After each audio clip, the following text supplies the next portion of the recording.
Bonjour, donc on va continuer notre étude biblique, on en est au chapitre 38 de la Genèse, on va lire le chapitre. Alors c'est un chapitre un petit peu particulier parce que en fait on n'a pas l'impression qu'il est dans la continuité de ce qui se passe, il est un peu à part et en même temps ça va quand même être intéressant. Et ça parle d'un personnage en particulier qui est un des fils de Jacob, qui est Judas. Donc, je lis Genèse 38, verset 1. En ce temps-là, Judas s'éloigna de ses frères. Donc, ce temps-là, c'est juste après avoir vendu Joseph, évidemment. Et il se retira de. Oui. En ce temps, Judas s'éloigna de ses frères et se retira vers un homme d'Adoulam nommé Hira. Là, Judas vit une fille d'un Cananéen nommé Shua. Il la prit pour femme et alla vers elle. Elle devint enceinte et enfanta un fils qu'elle appela Er. Elle devint encore enceinte et enfanta un fils qu'elle appela Onan. C'est ça. Élie enfanta de nouveau un fils. Non, elle enfanta encore un fils. Ouais, là, c'est moi qui ne vois rien du tout. Elle enfanta de nouveau un fils qu'elle appela Sheila. Judas était à Sib, quand elle l'enfanta. Judas prit pour son premier-né une femme nommée Tamar.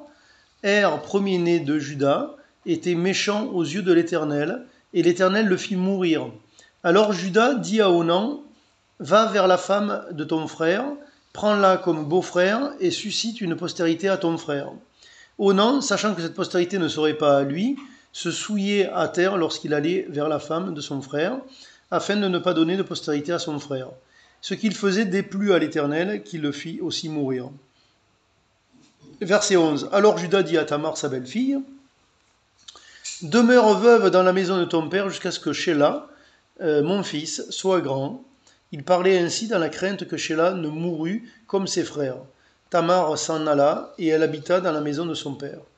Les jours s'écoulèrent et la fille de Shua, femme de Judas, mourut. Lorsque Judas fut consolé, il monta à Timna vers ceux qui tondaient ses brebis, lui et son ami Hira l'Adulamite. On en informa Tamar, et on lui dit, voici ton beau-père qui monte à Timna pour tondre les brebis. Alors elle ôta ses habits de veuve, elle se couvrit d'un voile, et s'enveloppa, et elle s'assit à l'entrée d'Énaïm, sur le chemin de Timna. Car elle voyait que Sheila était devenu grand et qu'elle ne lui était point donnée pour femme. Verset 15. Judas la vit et la prit pour une prostituée parce qu'elle avait couvert son visage. Il l'aborda sur le chemin et dit, laisse-moi aller vers toi, car il ne connut pas que c'était sa belle-fille. Elle dit, que me donneras-tu pour venir vers moi? Il répondit, je t'enverrai un chevreau de mon troupeau. Elle dit, me donneras-tu un gage jusqu'à ce que tu l'envoies? Il répondit, quel gage te donnerai-je? Et elle dit, ton cachet, ton cordon et le bâton que tu as à la main. Et il les lui donna. Puis il alla vers elle et elle devint enceinte de lui. Elle se leva et s'en alla. Elle ôta son voile et remit ses habits de veuve. Judas envoya le chevreau par son ami l'Adulamite pour retirer le gage des mains de la femme, mais il ne la trouva point. Il interrogea les gens du lieu en disant, où est cette prostituée qui se tenait à Énaïm sur le chemin? Ils répondirent, il n'y a point eu ici de prostituée. Il retourna auprès de Judas et dit, je ne l'ai pas trouvée, et même les gens du lieu ont dit, il n'y a point eu ici de prostituée. Judas dit, qu'elle garde ce qu'elle a, ne nous exposons pas au mépris, voici, j'ai envoyé ce chevreau, et tu ne l'as pas trouvé. Environ 3 mois après, on vint dire à Judas, Tamar, ta belle-fille, s'est prostituée, même la voilà enceinte à la suite de sa prostitution, et Judas dit, faites-la sortir et qu'elle soit brûlée. Comme on l'a menée dehors, elle fit dire à son beau-père, c'est de l'homme à qui ces choses appartiennent que je suis enceinte. Reconnais, je te prie, à qui sont ce cachet, ces cordons et ce bâton. Judas les reconnut et dit, elle est moins coupable que moi, puisque je ne l'ai pas donnée à Sheila, mon fils, et il ne la connut plus. Quand elle fut au moment d'accoucher, voici, il y avait 2 jumeaux dans son ventre. Et pendant l'accouchement, il y en eut un qui présenta la main. La sage-femme l'a pris et attacha un fil cramoisi en disant « Celui-ci sort le premier ». Mais il retira la main et son frère sortit. Alors la sage-femme dit « Quelle brèche tu as faite ?» Et elle lui donna le nom de Péretz. Ensuite sortit son frère, qui avait à la main le fil cramoisi, et on lui donna le nom de Zérak. Donc, histoire intéressante, histoire bizarre, un peu loufoque quand même. Alors, une première chose qu'on voit, c'est qu'au début du chapitre, avec les fils qui meurent, et à chaque fois, la femme, elle est donnée au suivant, c'est la pratique du lévirat qu'on verra plus tard dans la loi, et qui donc se pratiquait déjà avant qu'elle soit instituée dans la loi. C'est ce qu'on remarque ici, et par des peuples qui ne sont pas hébreux, puisque là c'est le cas. Ici on voit une chose, c'est que Judas, donc, il s'éloigne de ses frères, il quitte même apparemment la terre promise, et il va se marier avec une cananéenne. Et un point qui est très intéressant à noter sur ce chapitre, c'est qu'il est parlé à plusieurs reprises de la femme de Judas, cette cananéenne. Et en fait, c'est la seule personne dans tout le chapitre où son nom n'est jamais mentionné. On ne sait pas comment elle s'appelle. Il va vers un gars, un adulamite qui s'appelle Ira. On sait dans quel coin il est. On a le nom des enfants, on a le nom de la belle-fille, on a le nom de tout le monde, sauf de cette femme-là. Cette cananéenne, 0, 0, 0, rien du tout. Alors, qu'est-ce que j'en tire comme conclusion? J'en tire une conclusion très simple qui va être un point essentiel cet après-midi. C'est que, c'est qu'en fait, Judas n'est pas là où il doit être.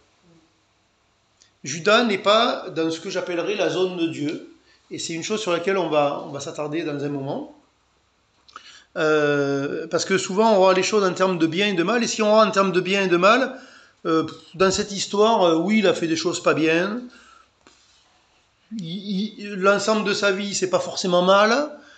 Enfin, il y a à boire et à manger là-dedans. Et qu'est-ce que Dieu voit là-dedans? Mais ce que Dieu voit là-dedans, c'est que, en fait, c'est un peu comme si Dieu disait, il y a une zone dans laquelle ma volonté va pouvoir s'accomplir, et il y a une zone dans laquelle en gros, tu es en danger, tu es en dehors. Tu fasses du bien ou du mal, tu n'es pas dans la bonne zone, en fait. Et là, c'est ce qui se passe avec Judas. Il n'est pas dans la bonne zone. Il est à l'étranger. Il n'est pas avec ses frères. Il n'est pas avec son père. Il n'est pas avec les promesses de Dieu. Il est ailleurs. Donc, qu'est-ce qui se passe avec cette femme-là? Il va avoir 3 fils. Et donc, il va marier les 2 premiers. Le premier, il va mourir. Et il va demander au second de prendre sa belle-fille pour donner une descendance. Alors ici, il y a ce passage qui est connu où Onan donc, va aller vers sa belle-fille, Tamar. Et il est dit qu'à chaque fois qu'il avait des rapports avec elle, en fait, il finissait pas son acte sexuel avec la femme, il finissait en dehors. Donc, il y en a qui ont dit que ça parlait de la masturbation et que du coup, voilà, c'était honni, etc., etc. Je suis désolé, le texte ne parle pas du tout de ça.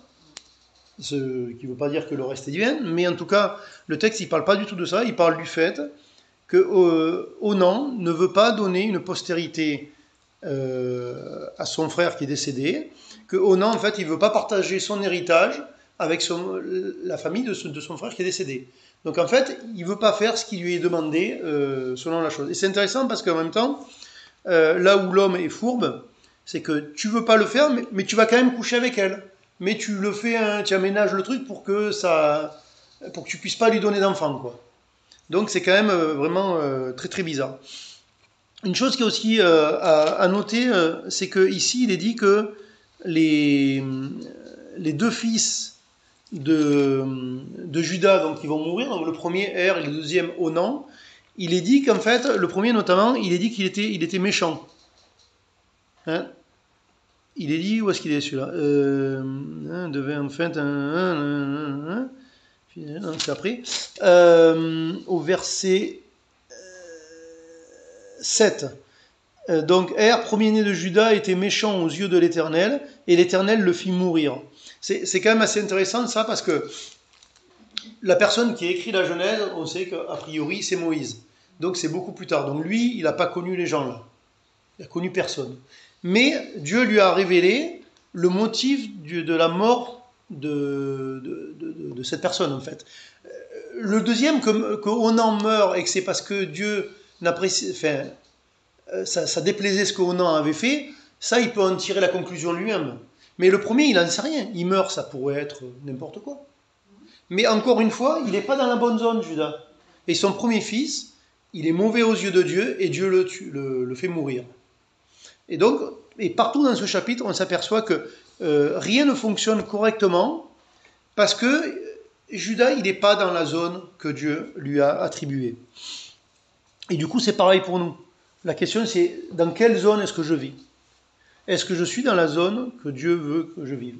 Alors, quand je parle de zone, ça peut être d'un endroit géographique, mais ça peut être une question peut-être d'appel, de don, de choses à faire, de comportement. Enfin, je veux dire, on peut élargir la chose. Hein, c'est pas simplement dire, voilà, moi, Dieu veut que je sois à Nîmes, donc je suis à Nîmes, donc tout va bien. Non, bien sûr, c'est plus large que ça. Donc, alors l'histoire ici, ça continue. Donc, on a Onan qui fait des siennes. Et alors, juste une chose. Revenons sur la zone. Au début, il est dit donc en ce temps-là, Judas s'éloigna de ses frères et se retira vers un homme d'Adoulam. Adoulam, ça parle de richesse. Et nommé Ira. Ira, ça parle de noblesse. Et pourquoi je dis ça? Parce que Judas, en fait, il va à un endroit où... alors c'est moi qui extrapole, je veux dire, le texte ne dit pas ça. Je tire du sens des mots ici. C'est pas un absolu, en fait. Mais simplement, il parlait de richesse et de noblesse, et quelque part, c'est comme s'il s'est éloigné de sa famille, il s'est éloigné du plan de Dieu, pour aller à un endroit où il pensait avoir de la richesse, et où il pensait que c'était plus noble, quelque part.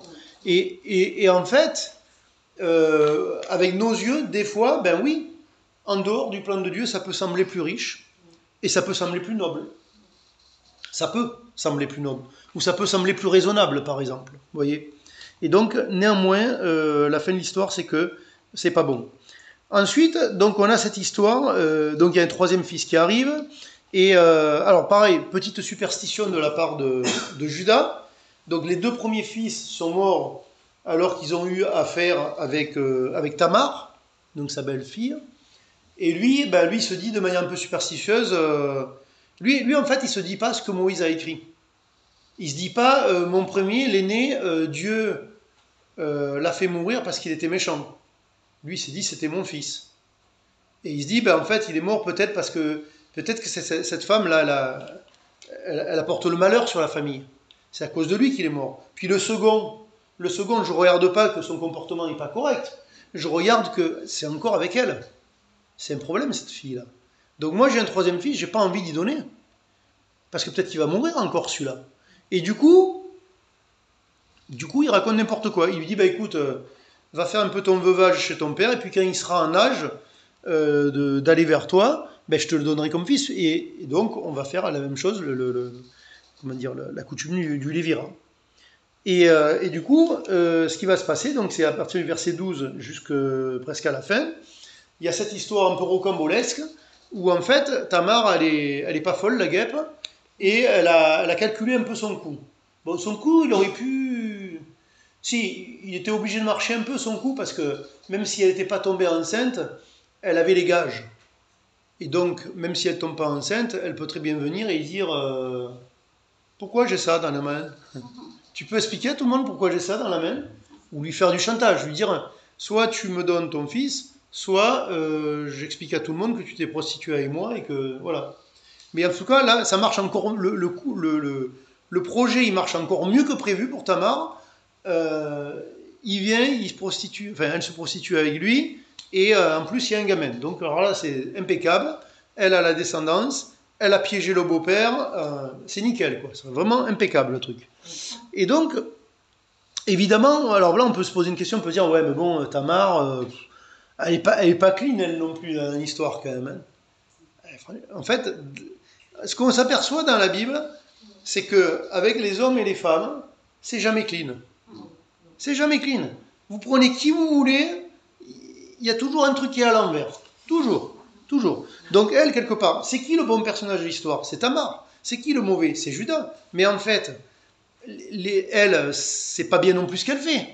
On peut comprendre pourquoi elle le fait, mais en même temps, elle se prostitue avec son beau-père quand même. Enfin, je veux dire, c'est quand même pas terrible le truc. Juste une chose aussi à savoir, là ici, il est parlé de prostituées. En fait, le texte originaux et puis la coutume nous parle en fait de prostitution sacrée. Ce qui nous montre que le péché de Judas est encore plus grand. C'est-à-dire que c'est pas juste, il va avoir une prostituée comme là, un gars, il a envie dans la rue, et puis il y en a une qui fait le trottoir, et puis il donne une somme, et il fait ce qu'il a à faire. C'est une prostituée sacrée. C'est-à-dire que non seulement il y a, on va dire, un péché de commis, en termes d'actes, mais en plus, il y a une dimension qui est spirituelle et qui est l'idolâtrie, puisque ce sont des prostituées sacrées. Donc ce sont des prostituées qui se prostituaient pour apporter des avantages auprès des dieux, quoi, en fait, pour les gens. Donc là, le Judas, quand même, il est quand même assez loin, le gars. Il est barré assez loin. Une autre chose aussi à voir, c'est que ce chapitre, on le lit quand même relativement vite, même si j'étais un petit peu long. Tout l'ensemble du chapitre, là ça doit durer environ 20 ans. Même peut-être un petit peu plus. Puisqu'à la fin du chapitre, on va se retrouver avec Joseph en Égypte, les années de vaches maigres, etc. Donc forcément, et à ce moment-là, lui va retourner a priori avec sa famille, puisque quand les fils de Jacob vont aller en Égypte pour chercher du blé, eh bien, il sera avec les autres, puisqu'en plus il a une partie prenante dans les discussions plus tard. Donc ici, voilà, on est sur cette histoire, et donc donc je vais revenir sur l'histoire de la zone, mais avant ça, il y a un autre point qui est intéressant à noter, c'est que dans cette histoire où il se fait rouler par sa belle-sœur, comment dire, c'est des fois on se dit oh, je me suis fait avoir dans la vie, ou ceci ou cela. Et en fait, une chose qu'on ne voit pas, c'est que des fois on s'est fait avoir parce que nous, on n'a pas été prudent, on n'a pas été sage, et en fait on a commis des péchés des fois. Et ce que je veux dire par là, c'est que lui, pourquoi est-ce qu'il se retrouve un peu bredouille à la fin et il se fait avoir, etc.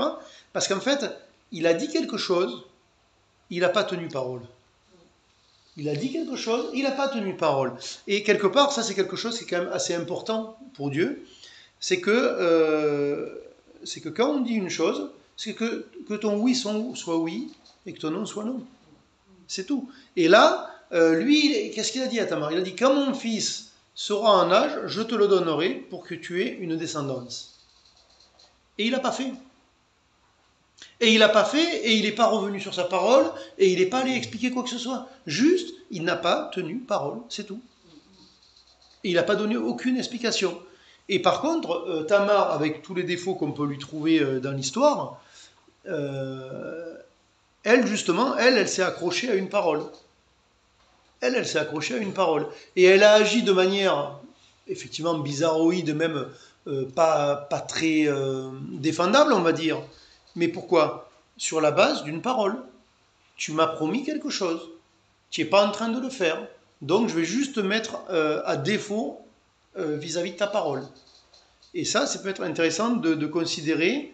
Est-ce que des fois nous ne parlons pas à tort et à travers, et qu'on ferait pas mieux en tout cas, s'engager beaucoup moins dans nos paroles, et de tenir ce que nous, en tout cas dans la mesure du possible, ce que nous avançons, et peut-être que l'on peut estimer aussi que l'on doit des explications quand l'on ne peut pas faire ce que l'on a promis. Parce que ça peut aussi arriver. Là, c'est pas le cas. Là en fait, c'est dès le départ, il n'a pas l'intention de lui donner son fils. Dès le départ, il a peur que le troisième fils meure. Donc, je veux dire, on voit bien, comme ça nous est expliqué, de toute façon, il n'avait pas l'intention. Mais nous, par contre, dans nos relations avec les autres, des fois, on est sincère. Je promets une chose, ou je dis on va faire ça, ou je vais faire ceci, ou je vais faire cela, et simplement, je ne maîtrise pas le temps et les circonstances, et des fois, c'est pas possible. Mais peut-être que c'est au moins ma responsabilité d'expliquer pourquoi ça n'a pas été possible. Et pas juste de dire, oh ça passe comme ça, quoi. Vous voyez? Donc le deuxième point, c'est la parole donnée. Et Et je voulais vous lire un verset dans le Nouveau Testament, voilà, qu'on va essayer un petit peu de relier plus ou moins avec tout ça. C'est Éphésiens 5, verset 15. Je vais vous lire dans plusieurs versions, en fait. Alors, déjà, on va commencer par celle que j'ai sous les yeux. Éphésiens 5, 15. Il est dit, parce qu'en fait, si vous voulez, pour conclusion de ce chapitre-là, où on ne va pas forcément retirer moult informations supplémentaires, qui est quand même un chapitre un petit peu, on va dire, une parenthèse dans la Genèse et dans l'histoire de Joseph qui a démarré le chapitre d'avant. Hein. Si, quand même, une chose importante à noter, à la fin du chapitre, ici, donc du coup, il ne va pas y avoir un enfant, il va y en avoir deux qui vont naître. Donc, Péretz et Zérak, c'est ça? C'est Zérak qui s'appelle l'autre? Je crois que c'est Zérak.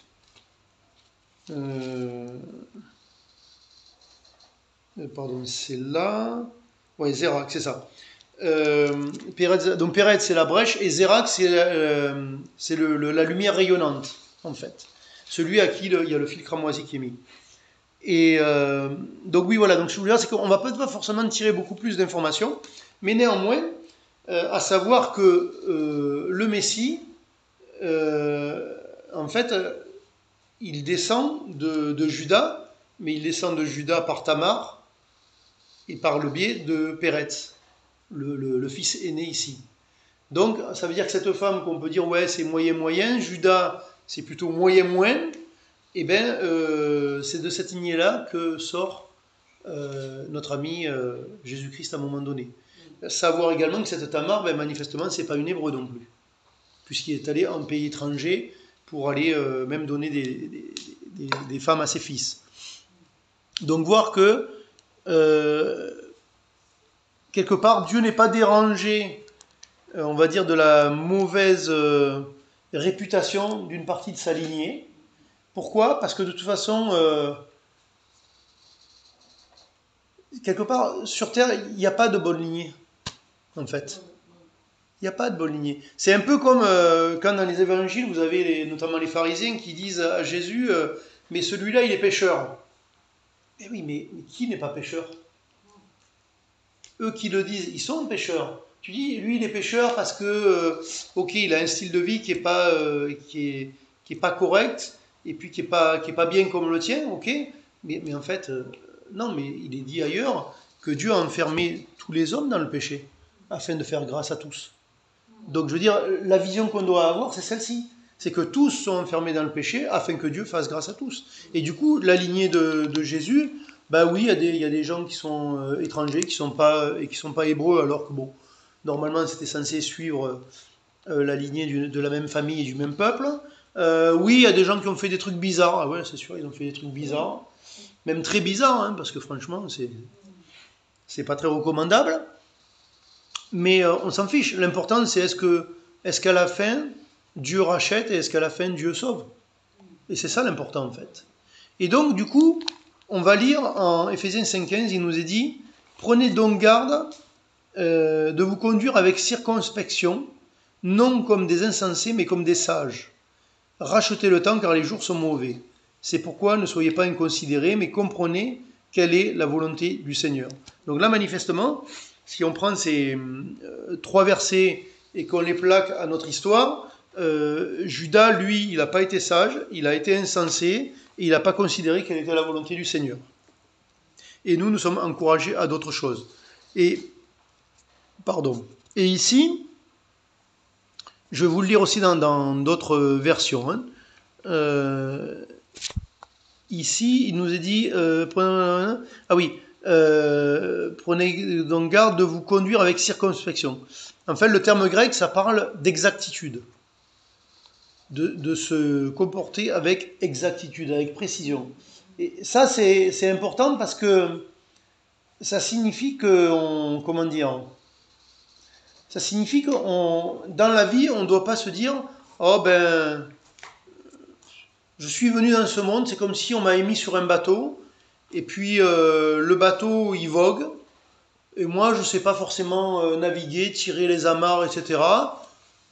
Et il ira où il ira, le bateau, quoi.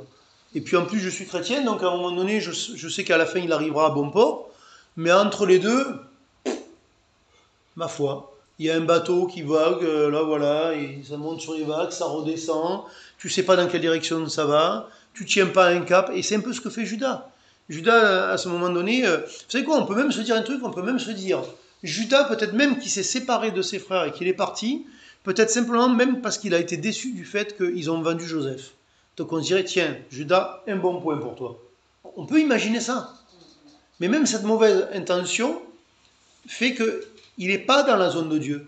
Il n'est pas là où il faut. Et la conséquence de ne pas être là, de pas être dans la sphère que Dieu t'attribue, fait qu'à un moment donné, tu vas commettre des péchés. Alors bon, déjà, des péchés, de toute façon, on en commettra. Hein. Bon, c'est très bien, on va continuer d'en commettre.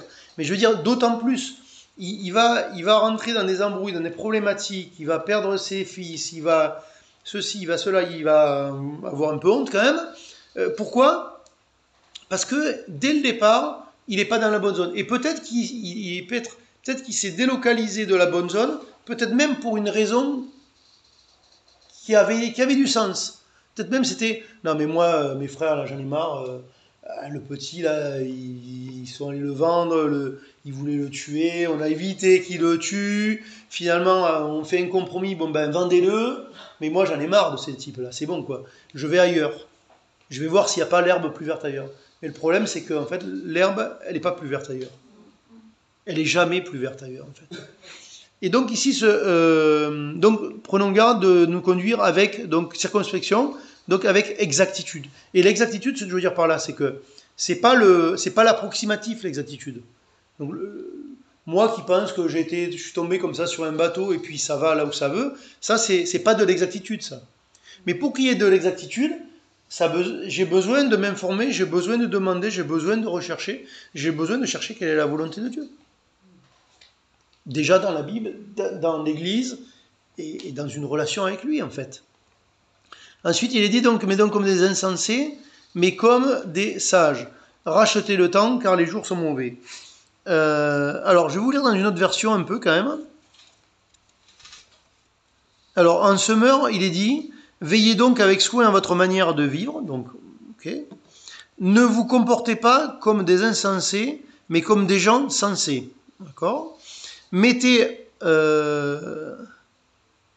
mettez à profit les occasions qui se présentent à vous. Judas, on ne peut pas dire qu'il a vraiment mis à profit les occasions qu'il avait devant lui. On peut même dire que les occasions de quoi en fait ? Il n'y a eu que des problèmes. Et donc il se présente à vous. Donc comprenez ce que le Seigneur attend de vous. Donc ça c'est important. Comprenez ce que le Seigneur attend. Et je pense que le point de départ, c'est de se poser les bonnes questions. Je pense qu'il y a des gens, ils ne se posent pas de questions, en fait. Ils se disent peut-être qu'est-ce qui est bien, qu'est-ce qui est mal, et ils se disent, si j'arrive à me guider entre ce qui est bien, ce qui est mal, ma conscience, machin, tout ça, bon, ça doit aller. Sauf que ta conscience, le bien, le mal, c'est pas nécessairement la volonté de Dieu. Dieu, il veut peut-être d'autres choses. Et pour deux chrétiens pareils, il veut pas la même chose. Et pourtant, ben oui, maintenant, les deux, ils ont à peu près le même âge, ils habitent au même endroit, ils vont dans la même église, mais pourquoi tu veux pas la même chose à lui et à lui ? Ben, parce qu'il a donné des dons différents, parce qu'on est tous différents, parce que Dieu a une relation avec chacun de nous, et que c'est pas pareil. Et en plus, je rajouterai au-dessus de tout ça, et j'en sais rien. Pourquoi, en plus ? Donc, ça, c'est une chose. Et je vais vous lire encore une autre version. Alors ça, j'ai lu ça dans un livre qui n'est pas chrétien du tout. Donc c'est traduit de l'anglais. Donc je ne sais même pas de quelle version anglaise ça a été écrit, mais c'est pas grave. Il est dit, mais j'aime bien cette manière de le dire. Faites attention à la façon dont vous marchez. Faites attention à la façon dont vous marchez. C'est intéressant parce que quand même, la façon dont je marche, nous tous, on marche. Mais je crois qu'il y a des chrétiens qui pensent qu'ils ne marchent pas. Ils pensent que, je sais pas, ils roulent, ils sont peut-être sur un tapis automatique. Tu sais, quand tu es dans le métro à Paris, par exemple, ou ailleurs, tu as les escalators automatiques, mais tu as aussi les tapis automatiques. Par exemple, si tu vas à Montparnasse, comme c'est très très grand, tu vas d'une partie à l'autre, tu as des grandes portions, tu es sur un tapis, tu peux ne pas marcher, le tapis il avance, tu vas y aller là-bas. Si tu marches, tu iras plus vite, évidemment. Mais non, mais la vie, c'est pas ça. C'est pas être sur un tapis automatique. C'est marcher. Et faites attention à la façon dont vous marchez. Marchez comme un homme sage, et regardez ça, et non comme un homme pressé. Donc ici, dans cette traduction, au lieu de dire un homme insensé ou non sage, c'est un homme pressé. Ce qui veut dire que non seulement je dois faire attention de comment je marche, je dois me poser des questions et les poser à Dieu. Et troisième chose, apparemment, quand je suis pressé, c'est peut-être pas le bon mode de fonctionnement. Il faut peut-être laisser le temps à Dieu, en fait. Donc, comment je marche? Quelles sont les questions que j'ai à poser? Donc, chercher la volonté de Dieu et ne pas être un homme pressé. Et il est dit, profitez de chaque instant. Et là c'est drôle la manière dont ils ont traduit ça. Donc, les autres, c'est... ils ont dit, ah oui, attends. Oui, voilà. Racheter le temps car les jours sont mauvais. Et ici, au lieu de faire racheter le temps car les jours sont mauvais, il est traduit par profiter de chaque instant. Profiter de chaque instant. Voilà. Donc, racheter le temps, c'est profiter de chaque instant. Et au lieu de dire les jours sont mauvais, c'est car le temps, c'est l'ennemi. Le temps, c'est l'ennemi. Et en fait, ça, c'est une notion qui est intéressante dans le sens que, humainement parlant, si on ne parle pas de Dieu, on ne parle pas du chrétien, le temps, c'est sûr que c'est l'ennemi. C'est l'ennemi parce qu'il passe. Et qu'au bout d'un moment, il y en a plus derrière que devant. Et ce qui est devant paraît moins sympathique que ce qui était derrière. Si tant est que derrière, ça a eu été sympathique d'ailleurs. Mais enfin, en tout cas donc effectivement, le temps, c'est l'ennemi. Mais je dirais que dans ce contexte spirituel, profiter de chaque instant, je dirais dans le sens effectivement de racheter le temps, car le temps, c'est l'ennemi. Le temps, c'est l'ennemi. Pourquoi le temps, c'est l'ennemi? Le temps, c'est l'ennemi parce qu'il passe. C'est l'ennemi parce qu'il passe, mais une autre chose, le temps, c'est l'ennemi parce qu'il est compté aussi. C'est-à-dire que vivre comme si du temps, j'en aurais toujours, c'est pas un bon calcul, ça, en fait. Vous voyez? Alors, c'est vrai que quand on est jeune, quand on est très jeune même, je dirais, on a tendance à avoir l'impression qu'on est éternel, que cette vie ne va jamais s'arrêter, qu'on va toujours être jeune, que voilà, que ça. En plus, on a de la force, on a des possibilités. Enfin, on n'est pas limité par. On est beaucoup moins limité que plus tard, en tout cas. Et donc, du coup, on a plutôt l'impression que le temps, c'est un ami. Du temps, j'en ai tant que je veux, et les choses ne peuvent que s'améliorer. Et la réalité, c'est pas celle-là. Humainement, c'est que le temps passe, et spirituellement, c'est que le temps, il est compté. Non seulement il passe, mais il est compté. C'est-à-dire que j'ai un temps que je ne sais pas. Donc ça veut dire qu'aujourd'hui, si je dois chercher la volonté de Dieu, je dois chercher la volonté de Dieu pour aujourd'hui, mais je ne sais pas si demain j'aurai l'occasion de chercher la volonté de Dieu. Parce que peut-être j'y serai plus. Ou peut-être je ne serai plus en capacité. Et donc c'est dans ce sens-là. Et donc j'ai trouvé cette formulation assez intéressante. Et donc voilà. Et donc je voudrais juste vous laisser avec, voilà, on a largement assez parlé, avec donc cette histoire un peu bizarre, avec ce verset, enfin ces trois versets où il y a des choses un peu à ressortir. Et voilà, vous avez vu un peu les points que l'on a vus, et avec peut-être une idée centrale qui est se dire, spirituellement, où est-ce que je dois être aujourd'hui? Où est-ce que je dois être aujourd'hui spirituellement? Ça, c'est la question. Et des fois, vous savez quoi? Où est-ce que je dois être aujourd'hui? Ça peut vouloir dire comment est-ce que je dois penser telle situation? Ou comment est-ce que je dois penser ma vie en général? Ou comment je dois penser ce qui se passe dans ma vie aujourd'hui? Je sais pas, quelqu'un a je ne sais rien, X problèmes au travail, comment je dois penser ça? Et pas simplement le subir, mais comment je dois le penser? Et de bien le penser t'aide à le vivre mieux. Ça ne veut pas dire qu'il n'y aura pas de souffrance, mais ça aide à le mieux vivre, parce que quand c'est clair à l'intérieur, ça nous aide quand même. Ça nous aide, parce que quand on est éclairé à l'intérieur, on sait un peu plus ce qu'on a à faire, on sait pourquoi on fait les choses, les situations prennent un peu plus de sens aussi, alors qu'au départ, on est aussi catastrophé parce que ça n'a pas de sens, parce qu'en réalité, cette vie, elle n'a pas de sens en vrai. En vrai, hormis le salut à la fin, elle n'a pas de sens, cette vie. Je dirais, c'est ridicule. Donc, cherchons quelle est la volonté de Dieu, et par conséquent, quelle est la zone spirituelle dans laquelle je dois me tenir. Amen.